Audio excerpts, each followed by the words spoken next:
¿El espectacular crecimiento económico alcanzado por China durante los últimos 40 años le da la razón al pensamiento de Marx y de Engels? Veámoslo. Como probablemente sepáis, mi nuevo libro Anti-Marx ya está a la venta y, en consecuencia, algunas personas lo están empezando a leer y ya están empezando a efectuar ciertas críticas aparte de su contenido. Y hoy quiero hablaros de una de esas críticas que ha recibido el libro para, por un lado, comprobar si la crítica es correcta, pero por otro, también para reflexionar sobre un asunto que muchas veces se olvida, que muchas veces no se coloca encima de la mesa y que tiene desde luego su relevancia. Y me estoy refiriendo al crecimiento comparativo de China durante los últimos 43 años. En el capítulo 7 del segundo tomo, el segundo tomo es aquel que dedico a criticar las ideas de Marx, analizo, entre muchos otros temas, si es verdad que tal y como Marx y Engels habían presupuesto reiteradamente a lo largo de sus vidas, el crecimiento económico del capitalismo ya había llegado a su fin, si la capacidad del capitalismo para desarrollar las fuerzas productivas, para incrementar la productividad del trabajo, ya se había agotado, y si, por tanto, ya se daban lo que ellos denominaban condiciones objetivas para hacer la revolución, es decir, para reemplazar el modo de producción capitalista por el modo de producción socialista, siendo el modo de producción socialista aquel que continuaría desarrollando las fuerzas productivas, toda vez que el capitalismo se había mostrado impotente para continuar haciéndolo. Que el capitalismo no había agotado su capacidad de desarrollar las fuerzas productivas es muy obvio a lo largo del siglo XX. Los países capitalistas a lo largo del siglo XX se desarrollaron de manera impresionante a tasas muy superiores a las del siglo XIX y, por tanto, no cabía decir en el siglo XIX que el capitalismo ya no diera para más y que debíamos adoptar el socialismo para crecer más. De hecho, aquellos países que adoptaron el modelo socialista a lo largo del siglo XX crecieron menos que aquellos otros países que adoptaron el modelo capitalista. Sin embargo, cuando se plantea este último argumento, hay un contraargumento que parece que tiene cierto sentido, y es el contraargumento de que China, país gobernado por el Partido Comunista de China, ha experimentado un espectacular crecimiento económico durante los últimos 40 años, muy superior al de otros países capitalistas, como desde luego Estados Unidos o los países europeos. Y claro, si China, país comunista, consigue un crecimiento económico tan espectacular, entonces tal vez Marx sí tuviera razón al decir que el capitalismo ya había agotado su potencial de desarrollo de las fuerzas productivas, en el sentido de que ya no era el sistema económico más eficiente para seguir incrementando la productividad, que si adoptáramos el modelo socialista, por ejemplo, el de China, ahora mismo estaríamos logrando tasas de crecimiento, tasas de aumento de la productividad del trabajo muy superiores a las que estamos consiguiendo con un capitalismo muy intervenido por los estados, muy encorsetado por los estados, pero en todo caso un sistema capitalista basado en la propiedad privada de los medios de producción. Sin embargo, este último contraargumento resulta bastante cuestionable. Por un lado, porque como ya expusimos en el vídeo que dedicamos a la muerte de Jiang Zemin, el desarrollo económico de China se ha conseguido durante las últimas 4 décadas a través de la introducción del mercado, del capitalismo, de la propiedad privada de los medios de producción y del uso del mercado para coordinar la división del trabajo y las fuerzas productivas dentro de China. Ese crecimiento económico tan espectacular, como digo, se ha conseguido a través del mercado, no a través de la planificación centralizada. Es verdad que podemos decir que ha sido una elección política la utilización del mercado, pero es una utilización política del modo de producción capitalista. De modo que ya podríamos cuestionar si China realmente es un país socialista, o al menos un país que adopta el modo de producción socialista, en lugar de un país gobernado por un partido que se llama comunista, que a largo plazo puede tener el objetivo de implantar el comunismo en China, pero que durante las últimas 4 décadas lo que ha hecho ha sido utilizar el capitalismo para desarrollar a China. Esa es una primera cuestión que habría que plantear. La segunda, que es la que también planteo en el libro y la que ha sido objeto de crítica, es que, si bien el crecimiento económico de China en los últimos 40 años ha sido espectacular, y no quiero que haya ningún atisbo de dudas en esto, Pero tampoco ha sido un crecimiento absolutamente inédito en otros países capitalistas del propio entorno de China. En este gráfico, que podréis encontrar en el propio libro, lo que hago es comparar el crecimiento económico acumulado durante 40 años de diversos países, en concreto China, Japón, Corea del Sur y Taiwán. En el caso de China, escojo sus 40 últimos años de crecimiento, y más en particular desde el año 1978 hasta el año 2018. El año 1978 lo escojo porque es el año en el que comienzan las reformas aperturistas en China y cuando China verdaderamente empieza a crecer. Son las reformas de Deng Xiaoping. Y el año 2018 lo escojo como cierre porque en esa base de datos, la del Madison Project, es el último año que aparece. Por tanto, tenemos 40 años de crecimiento económico de China desde el año 78 y al año 2018. Y lo que observamos es que durante esos últimos 40 años China prácticamente ha multiplicado por 8 su renta per cápita real, descontando inflación, en paridad de poder adquisitivo, en términos internacionalmente comparables. Pues bien, ¿qué han logrado otros países del entorno de China, como digo, Taiwán, Corea del Sur o Japón? Para hacer la comparativa no puedo coger el crecimiento económico de esos países durante el mismo periodo de China, 1978-2018, porque en el año 1978 todos estos países ya estaban muy desarrollados y el crecimiento económico es relativamente fácil cuando eres pobre, pero se va volviendo cada vez más complicado cuanto más rico eres. Por tanto, la comparativa no puede ser sin más 1978-2018. Entonces, lo que hice en este gráfico es escoger como año de partida para cada uno de estos tres países aquel año posterior a la Segunda Guerra Mundial en el que su renta per cápita se aproximaba más a la renta per cápita de China en el año 1978, alrededor de $1.500 internacionales. Recuerdo una vez más, estos datos ya están corregidos por inflación, por tanto podemos perfectamente comparar los dólares del año 78 con los dólares del año 60. De esta manera lo que hacemos es comparar cuánto han crecido estas cuatro economías 40 años después de que alcanzaran un nivel de renta per cápita de $1.500 por habitante. Y lo que observamos en el gráfico es que estos otros tres países, Japón, Corea del Sur y Taiwán, crecieron apreciablemente más que China durante esos 40 años posteriores a haber alcanzado el nivel de $1.500 de renta per cápita anual. En particular, la renta per cápita de Japón se multiplicó por 9, la renta per cápita de Taiwán por 11 y la renta per cápita de Corea del Sur prácticamente por 15. Y recuerdo que la de China ni siquiera ha llegado a multiplicarse por 8. Es verdad que aún así la comparativa es matizable, porque China en el año 78 tenía 1.000 millones de habitantes, cuando los otros tres países tenían alrededor, entre todos ellos, de 150 millones de habitantes, y puede ser más sencillo generar crecimiento en un entorno de 150 millones de habitantes que en uno de 1.000 millones de habitantes. No obstante, tampoco está tan claro que eso sea así.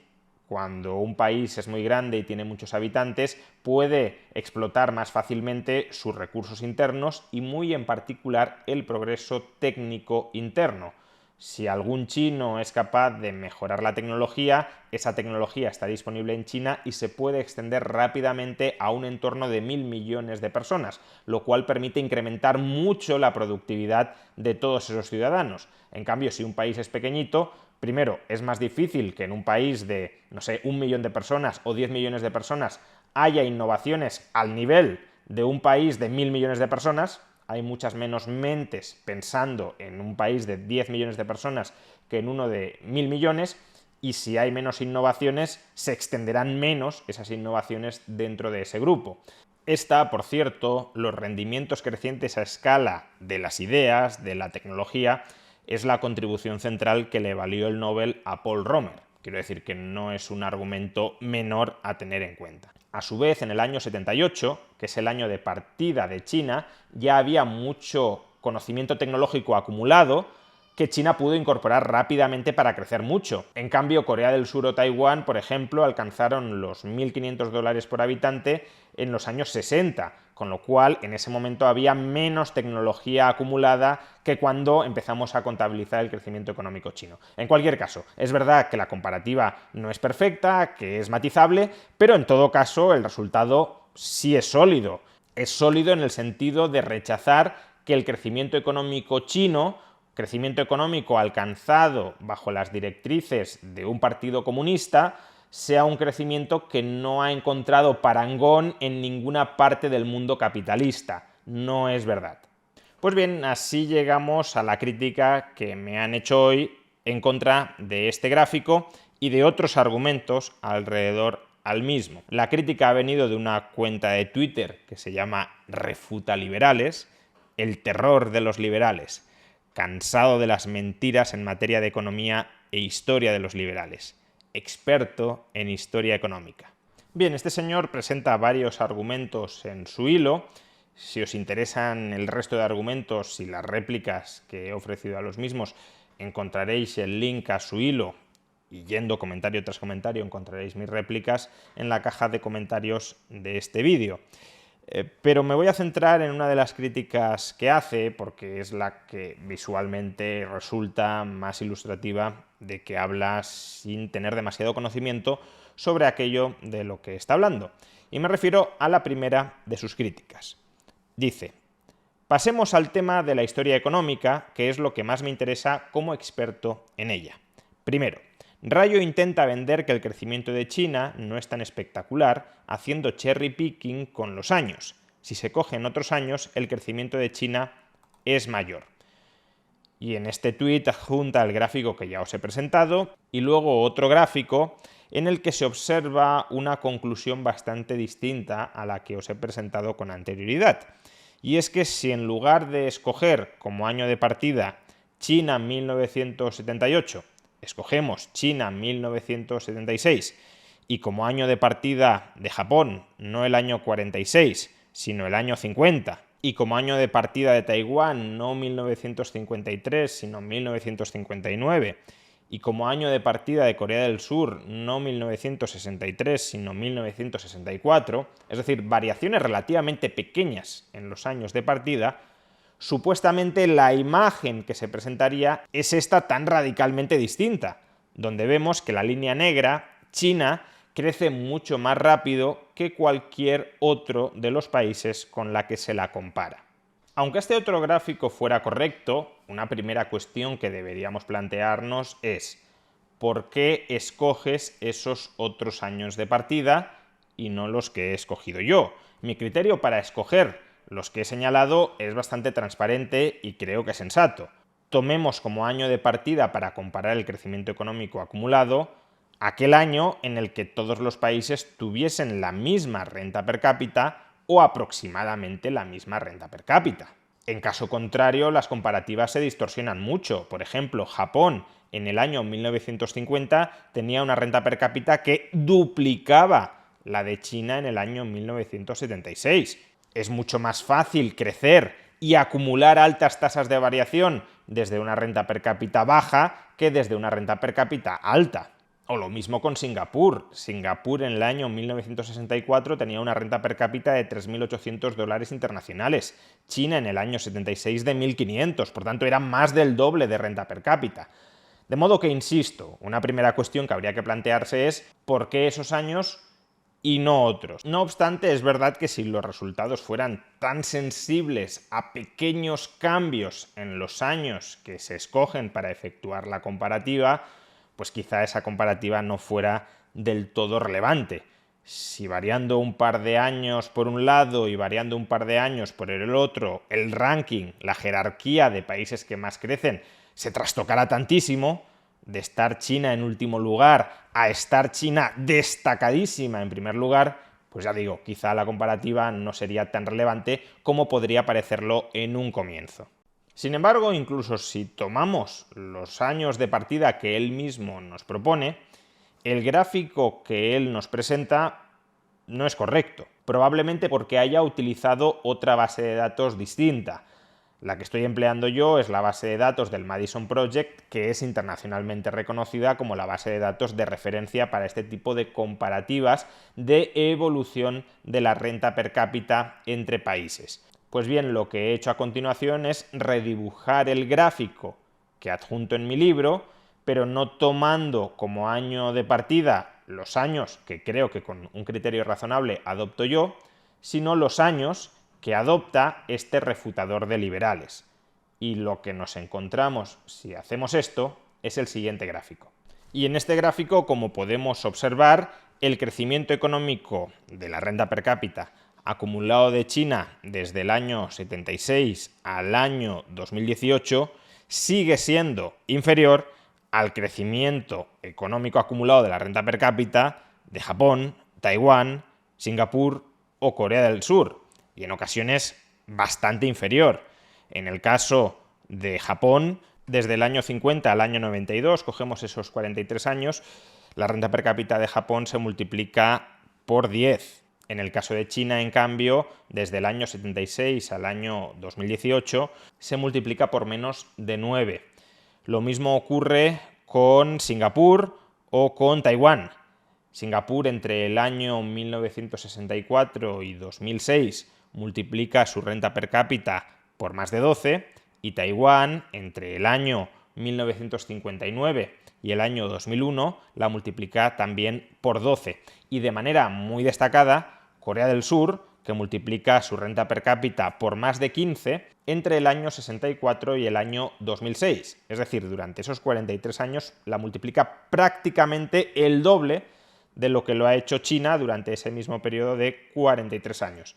La única economía en este nuevo gráfico que queda por detrás de China es Hong Kong.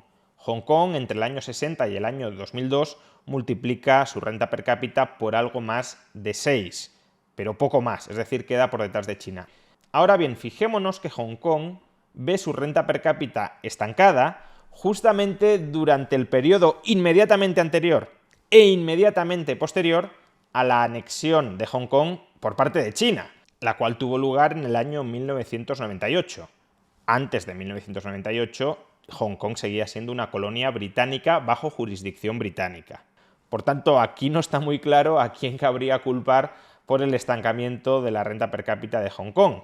Hasta principios de los años 90, Hong Kong se estaba desarrollando más rápidamente que China durante un periodo comparable.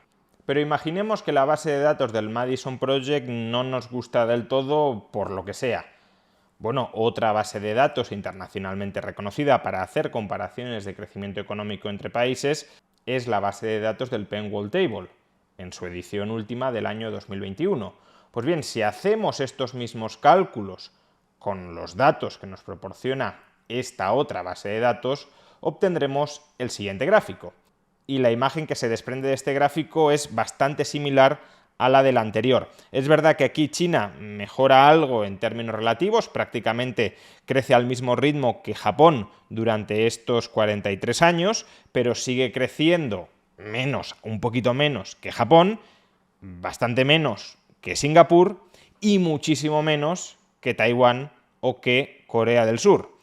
Y a su vez también nos encontramos con que el estancamiento de Hong Kong se produce durante los años inmediatamente anteriores e inmediatamente posteriores a su anexión por parte de China.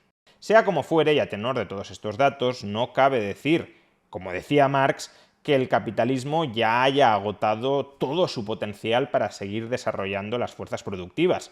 Desde luego no era así en absoluto en el siglo XIX, que es cuando lo diagnosticaba Marx, pero tampoco ha sido así a lo largo del siglo XX. Incluso si colocamos a China bajo la esfera socialista y consideramos que el crecimiento económico de China es atribuible al socialismo y no a la introducción del mercado dentro de China, aún así el crecimiento económico de China, que es el más espectacular que se puede atribuir el modo de producción socialista, todos los otros países socialistas han crecido menos de lo que ha crecido China, aún así, ese crecimiento económico socialista es comparable, si no inferior, al crecimiento económico que han experimentado otros países capitalistas. De modo que el socialismo no ha conseguido nada que no haya conseguido también el capitalismo. De modo que el capitalismo, al menos de momento, no ha agotado todo su potencial.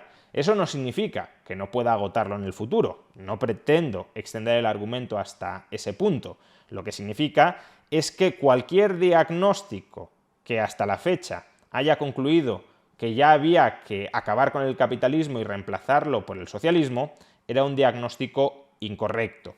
Y es un diagnóstico que Marx, Engels y todos sus seguidores repitieron casi década por década desde mediados del siglo XIX hasta la actualidad. Es decir, que han estado repitiendo la matraca década tras década de que ya había llegado la hora terminal del capitalismo y ya había que reemplazarlo mucho antes de que, incluso según sus propios criterios, esa hora terminal hubiese llegado. En todos estos casos, tanto Marx como Engels actuaban más como ideologizados activistas políticos que como rigurosos científicos sociales. Y si queréis saber sobre esto y sobre muchos otros temas acerca del pensamiento de Marx, Anti-Marx, una crítica a la economía política marxista.